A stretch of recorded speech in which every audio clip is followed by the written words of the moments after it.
गधे जैसी जो सूरत लेके आ जाता है ना, गधे की तरह भौंकता है, साला चिल्लाता है, तो शकल तोड़ दूंगा मैं। जिस समय सीमा गुलाम हैदर पहली बार नेपाल में आई थी, तो सीमा से आप पूछिए कि उसके साथ कौन कौन थे। एपी सिंह भी वही था। अपने भैया जी से कहो ना कि मेरा बच्चा मिस करे हो यार, मेरे लिए केव का ले आइए, मेरे लिए ये बनवा लाइए, वो करवाइए। एपी सिंह सुन रहा हो तो मैं उसको बता देना चाहता हूँ कि तू चुनाव आयोग जा, गृह मंत्रालय जा, कहीं जा, पहले तू जाके सब जगह निपट ले भाई। और जब हेमंत पारासर आएगा ना, हेमंत पारासर आएगा तो तुझे सर छुपाने की जगह मिलने नहीं दूंगा, तुझे जेल में सड़ा करके रहूंगा, ना तुझे जेल के अंदर मरने दूंगा ना जीने दूंगा। तू त्राही त्राही बचा जाएगा। तू अभी कर जहां तक तेरी बस की है कर। चुनाव आयोग में जा, गृह मंत्रालय में जा, यहाँ जा, वहां जा, प्रयास कर ले अपना जोर करना। और देख तेरी पोल पट्टी तो बहुत जल्दी खुलने वाली है, पूरी जनता जानती है। जिस समय सीमा गुलाम हैदर पहली बार नेपाल में आई थी, तो सीमा से आप पूछिए कि उसके साथ कौन कौन थे। एपी सिंह भी वही था। जिस तरीके से एपी सिंह ने इसकी जो अभी 12 मार्च जो शादी की सालगिरह थी, एपी सिंह ने जो फेरे का प्रोग्राम करवाया है, फेरे जो होते हैं सिर्फ एक बार होते हैं। यस, बिल्कुल। जिस समय शादी होती एक बार। यस। और तू हमारे साले झंडू, तू दोबारा वहां फेरे डलवा रहा है, वहां फेरे डलवा रहा है। चलो एनिवर्सरी मनाइए तो अच्छी बात है, कोई दिक्कत नहीं है, पर तू वहां साले फेरे डलवा रहा है वहां, और हमारे खिलाफ कर रहा है कि मैं चुनाव आयोग में जाऊंगा, कि मैं गृह मंत्रालय में जाऊंगा, कि मैं वहां जाऊंगा। तू साले क्या करेगा, जा पहले तू सब जगह जाकर के निपट ले, उसके बाद हम जाएंगे। तू सब जगह जा, हम सिर्फ एक जगह जाएंगे। हम सचिन ने अपने साले साहब से पूछ लिया हो और साले साहब ने उनको बता दिया हो कि सचिन जीजा जी आप ये कर दो कि मैं पाकिस्तान को फाड़ दूंगा और ये कर दूंगा। वो साले साहब है ना, सचिन के साले साहब, वो करवा रहे होंगे इन बात। सचिन में इतनी बात कहने की कुवत नहीं है। मेरे तो हल्के हैं लेकिन सचिन के भुजादंड बहुत भारी हैं। आप भी देख रही होगी और सभी देख रहे हैं, मैं तो बहुत हल्का हूं लेकिन सचिन बहुत मजबूत हैं। सनी देओल ने ये पाकिस्तान उखाड़ेंगे और इनके भुजादंड भी कह रहे हैं कि ये पाकिस्तान उखाड़ देंगे। जग जानता है, सबको पता है कि 2.5 किलो का है, 250 ग्राम का है। पर बहन जी मेरा तो 250 ग्राम का मेरा तो बिल्कुल है ही नहीं। पर हाँ, यदि एपी सिंह मेरे सामने आएगा, एपी सिंह के लिए तो जो ये कानून के खिलाफ बात कर रहा है, इस एपी सिंह ने इसको अपनी बहन बना लिया है। एपी सिंह तुझको बता देना चाहता हूँ कि मेरा ये 250, मैं तो अपने ही कह रहा हूँ कि 250 ग्राम का हाथ तेरे शकल के लिए ये 250 ग्राम ही काफी है मेरा हाथ। सही साले की इसकी शकल को तोड़ कर 7.5 किलो की बना दूंगा सजा करके मैं। जो सीमा के खिलाफ बोले वो तो आतंकवादी, और जो सीमा के फेवर में बोले तो वो बहुत बढ़िया देशभक्त, देश रक्षक वो है वो। और ये चाहता है एपी सिंह, जो चाहता है ना वो सबके उनको बेवजह डरा करके। तो इन बातों से डरना मत।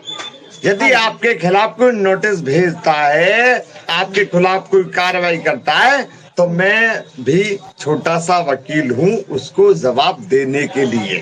भरोसा रखिए, जवाब नहीं उसकी शकल को तोड़ने के लिए।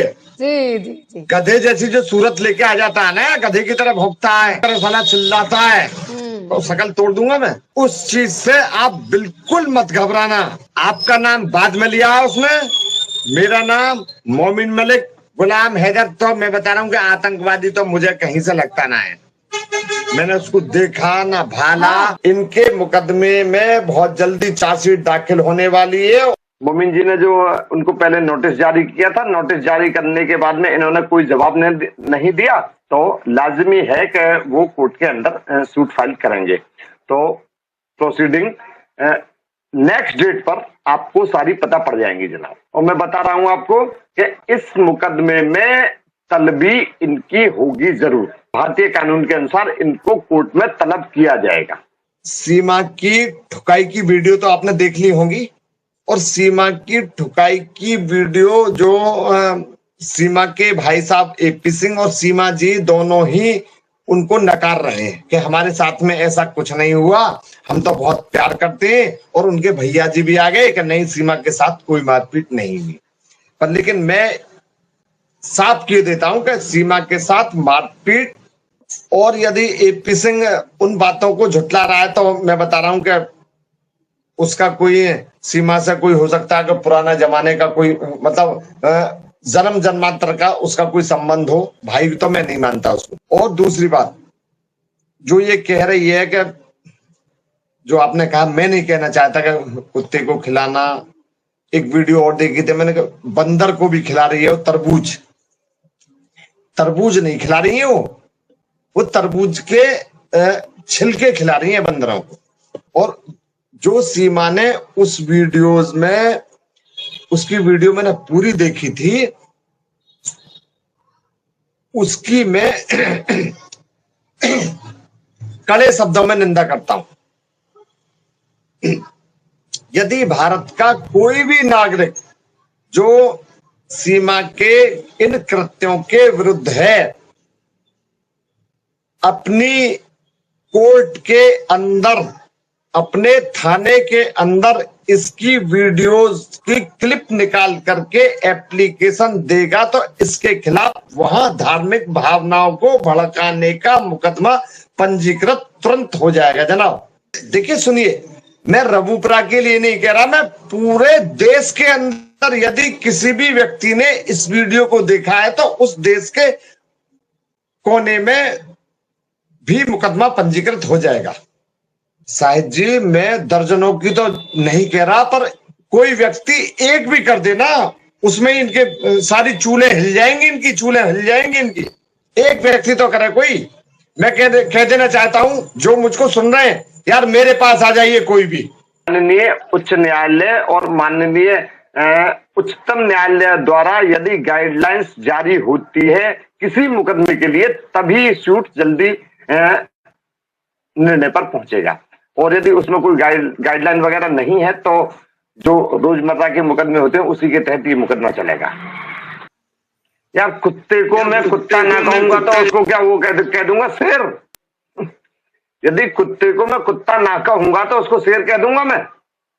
सीमा ने अपने स्टेटमेंट में कहा था कि मुझको मेरे पिता कहा था, पता ना दादा कहा था, उनकी मृत्यु हो जाने के बाद मुझको पूरे गांव वालों ने मुझे गांव से भगा दिया था। मैं सीमा से पूछना चाहूंगा, आपका ऐसा क्या कृत्य था जो आपको गांव वालों ने गांव से बाहर कर दिया? किसी भी अच्छे व्यक्ति को गांव से बाहर कतई नहीं किया जाएगा। मैं मानता हूं कि सीमा का कोई गलत कृत्य होगा जो उसको गांव से बाहर कर दिया गया जनाब।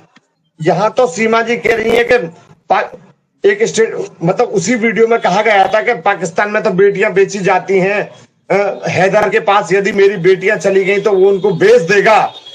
तो सीमा जी, आपने एक शादी तो हैदर से पहले की थी, दूसरी शादी हैदर से की थी, और तीसरी शादी मैं नहीं मानता कि सचिन से की है, पर लेकिन आप अपनी अय्यासी के चलते हुए, आपके जो अय्यास वाले जो काम हैं, वो गुलाम हैदर चूंकि सऊदी में रह रहे थे, गुलाम हैदर सऊदी में रह रहे थे, आपके बच्चों का लालन पालन करने के लिए, उनके लिए पैसे कमाने के लिए सऊदी में रह रहे थे।